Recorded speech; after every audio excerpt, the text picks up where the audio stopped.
Hello friends, welcome to doctor Kumar homeopathy. मैं doctor Saurabh Kumar आज आप लोगों से हेयर फॉल के बारे में बात करने वाला हूं।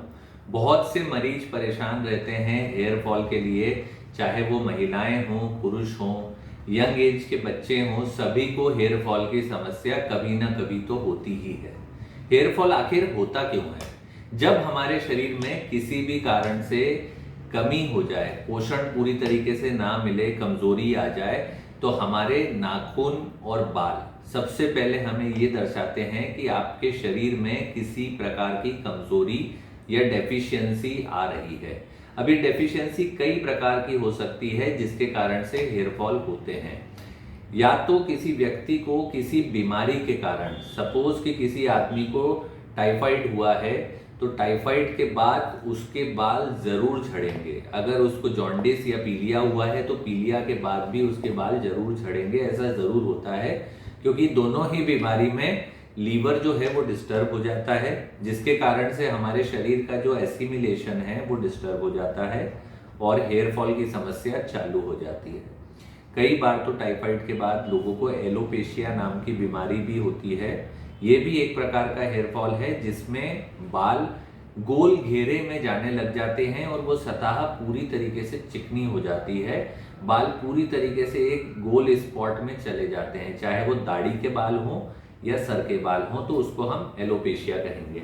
अब वापस आते हैं हम हेयर फॉल की तरफ। हेयर फॉल में कुछ एक चीजें हैं जो हम लोगों को बहुत ज्यादा ध्यान रखने में आनी चाहिए। जब किसी को हेयर फॉल हो रहा है तो उसे इन चीजों का ध्यान रखना चाहिए कि वो कैसे कॉस्मेटिक्स यूज कर रहा है, क्या शैम्पू यूज कर रहा है, कौन सा हेयर ऑयल यूज कर रहा है, अगर उसका कोम्ब है तो वो कोम्ब कैसा यूज कर रहा है, कहीं उसका हेयर फॉल का कारण इन्हीं चीजों में से कुछ एक तो नहीं है।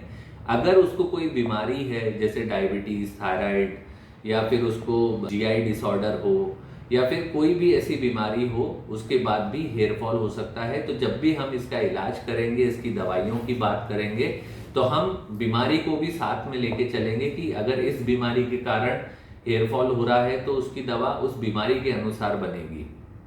पहले हम जानें कि हेयर फॉल हमें कैसे मालूम पड़ेगा। वैसे तो बाल झड़ना बहुत ही आम समस्या है, लेकिन अगर एक दिन में 20 से 50 बाल एक साथ झड़ने लग जाएं, तो हमें चिंता लेनी चाहिए कि हम हेयर फॉल के शिकार हो चुके हैं और हमने ध्यान नहीं दिया तो बहुत ही जल्द गंजापन भी आ सकता है।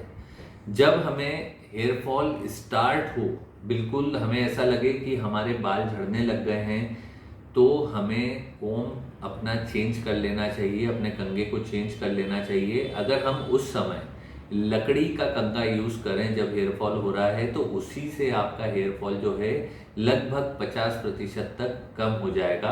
बाकी 50% हेयर फॉल जिन भी कारणों से हो रहा हो, उन कारणों को सुधारेंगे तो वो भी ठीक हो जाएगा। हेयर फॉल डैंड्रफ के कारण भी होता है। अगर किसी व्यक्ति को बहुत एक्सेसिव डैंड्रफ होता है, उसके बाल बहुत ज़्यादा अनहेल्दी हैं, या फिर बालों की ही कोई ऐसी बीमारी है जिसके कारण से भी उनको हेयर फॉल हो सकते हैं। जब हेयर फॉल हो तो खान पान का बहुत विशेष ध्यान रखना चाहिए। खान पान में अच्छी हरी सब्जियां खाएं, फ्रूट्स लें, जूसेस लें, नारियल पानी पिएं। ऐसी चीज़ें ज़्यादा खाएं जिनसे उनकी बॉडी में जो है वो पोषण पूरी तरीके से पहुंचे और हेयर फॉल बहुत जल्दी रुक जाए। अगर हेयर फॉल आपके हेयर पैटर्न के कारण हो रहा है, मानो कि आपने अभी हेयर स्टाइल बदला है, आपने अपने बालों में कुछ वेरिएशन कराए हैं, उसके बाद हेयर फॉल हो रहा है, तो भी हमें वापस से पुराना हेयर स्टाइल ही अपना लेना चाहिए ताकि हमारे बाल जो हैं वो बच सकें। अगर कोई ऐसा ऑयल या शैम्पू या कोई भी सिंथेटिक हेयर कलर या कोई भी ऐसी नई चीज हमने प्रोडक्ट यूज किया है और उसके बाद हमें हेयर फॉल दिख रहा है, तो इमीडिएटली उस प्रोडक्ट को रोक देना चाहिए और वापस से अपने पुराने प्रोडक्ट को ही इस्तेमाल कर लेना चाहिए। मैं वैसे तो इस बात में बहुत ज़्यादा विश्वास रखता हूँ कि हर एक आदमी के लिए एक हेयर ऑयल स्पेशल होता है, क्योंकि हर आदमी की स्किन टाइप अलग होती है, हेयर टाइप्स अलग होते हैं और उनकी प्रॉब्लम भी लगभग अलग अलग होती है। तो सबके लिए हेयर ऑयल, हेयर शैम्पू बहुत ही वेरिएंट रह सकते हैं। अगर घर में किसी को हेयर फॉल हो रहा हो तो ज़्यादातर हमारे भारत के घरों में एक ही हेयर ऑयल पूरा परिवार यूज़ करता है। लेकिन अगर किसी एक को हेयर फॉल हो रहा हो तो उसको अपना हेयर ऑयल ज़रूर बदल देना चाहिए। अब हम बात करते हैं कि जब हेयर फॉल हो जाए तो हमें किन बातों का ध्यान रखना चाहिए। जब हमें हेयर फॉल होने लग जाए तो हमें सबसे पहले अपने खान पान में सुधार करना चाहिए, अपने मोशंस चेक करना चाहिए कि हमारा पेट ठीक ढंग से साफ हो रहा है कि नहीं, कहीं स्टूल का रंग तो नहीं बदल गया है। अगर हेयर फॉल स्पेसिफिक कोम करने पे ही ज़्यादा दिख रहा हो या इतने ज़्यादा बाल कमज़ोर हो गए हों कि आप हाथ से भी बालों को निकालें तो बाल निकलने लग जाए, तो इसका मतलब आपको बहुत ज़्यादा कमज़ोरी आई है और आपको बहुत ज़्यादा कुछ डेफिशिएंसी है। तो हमें सारे मिनरल्स विटामिन्स के टेस्ट करा लेने चाहिए ताकि हमें ये पता चले कि कौन सी डेफिशिएंसी के कारण आपको हेयर फॉल हो रहा है। कुछ एक सप्लीमेंट हैं बाजार में बहुत आसानी से और काफ़ी समय से लोग यूज़ भी कर रहे होंगे।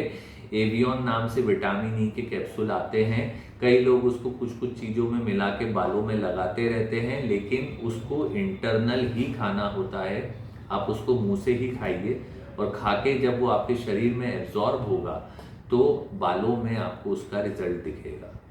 अगर हमारा शरीर में एसिमिलेशन प्रॉपर नहीं है, माने कि हम खा तो बहुत अच्छा रहे हैं, खूब ड्राई फ्रूट खा रहे हैं, फ्रूट खा रहे हैं, हेल्दी फूड ले रहे हैं, फिर भी हमारा हेयर फॉल ठीक नहीं हो रहा है, इसका मतलब हमारा जो डाइजेशन है उसमें जो एसिमिलेशन है, जो खाने के जो तत्व हैं जो एब्जॉर्ब करना चाहिए बॉडी को, वो एब्जॉर्ब नहीं हो पा रहे हैं।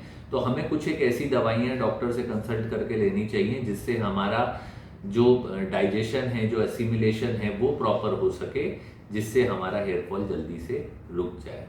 अब हम बात करेंगे होम्योपैथी दवाइयों के बारे में। होम्योपैथी में हेयर फॉल के लिए बहुत ही अच्छा इलाज उपलब्ध है, क्योंकि होम्योपैथी में लक्षणों के अनुसार इलाज होता है। तो उसके लिए एक प्रॉपर काउंसलिंग करना बहुत ज़रूरी है पेशेंट के साथ, ताकि ये समझा जा सके कि पेशेंट को किस उम्र में, किस वजह से या किन कारणों से हेयर फॉल हो रहा है। अगर हम उस रूट कॉज तक पहुंच जाएंगे, किस कारण से हेयर फॉल हो रहा है, तो हम बहुत जल्दी मरीज को ठीक कर देंगे, उसके हेयर फॉल को रोक देंगे और बहुत जल्दी वापस से उनके बाल जो हैं वो घने हो जाएंगे। कुछ एक होम्योपैथी में दवाइयाँ हैं, जैसे हेयर फॉल के लिए हम सबसे ज़्यादा जो क्लिनिक में यूज़ करते हैं वो है फॉस्फोरस मेडिसिन। ये हेयर फॉल में बहुत अच्छा काम करती है। एक दवाई है सेलेनियम, ये भी हेयर फॉल के लिए बहुत अच्छी दवा है। विज़बेडन नाम से एक दवा आती है, वो बालों में बहुत अच्छा असर करती है। चियोनेंथस मदर टिंचर आता है, इसको अगर हम तेल में मिला के बालों में लगाएं तो बाल बहुत जल्दी हेल्दी होने लग जाते हैं और बालों की शाइन बहुत अच्छी हो जाती है। कुछ एक और मदर टिंचर्स आते हैं जो हेयर फॉल में बहुत अच्छा काम करते हैं। उनका मिश्रण बना के बालों में लगाना होता है। जब उनको लगाते हैं या फिर हम बालों को स्टीम देके इन दवाइयों का अगर उपयोग करते हैं तो बालों का जो गिरना है वो मात्र 7 दिन के अंदर ही 50 से 70% तक कम हो जाता है। लक्षणों के अनुसार होम्योपैथी में दवाइयाँ तो बहुत सारी हैं जिनसे हेयर फॉल कंट्रोल हो सकता है, लेकिन ये पूरी तरीके से मरीज की कंडीशन के ऊपर डिपेंड करता है कि उसको हेयर फॉल हो क्यों रहा है। अगर आप हेयर फॉल के बारे में और कुछ भी जानना चाहते हैं या समझना चाहते हैं तो नीचे दिए गए नंबर पे मुझसे पूछ सकते हैं, बात कर सकते हैं या कमेंट करके मुझे पूछ सकते हैं। अगर आपको भी हेयर फॉल है या आपके घर में भी किसी को हेयर फॉल है तो इस वीडियो को उन तक ज़रूर शेयर करें। दवाइयाँ लेने से मात्र 10 से 15 दिन के भीतर ही बालों का झड़ना रुक जाता है।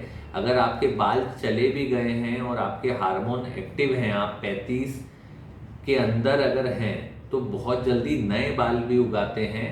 सिर्फ सही सलाह, प्रॉपर ट्रीटमेंट और खान पान का ध्यान रख के आप अपने सेहतमंद बाल वापस से पा सकते हैं। आपको मेरा वीडियो कैसा लगा मुझे कमेंट करके ज़रूर बताइएगा। अगला टॉपिक आप क्या सुनना चाहते हैं वो भी मुझे कमेंट सेक्शन में बताइएगा। और आपने अगर अभी तक मेरा चैनल सब्सक्राइब नहीं किया तो इसे जल्दी से सब्सक्राइब कर लीजिए।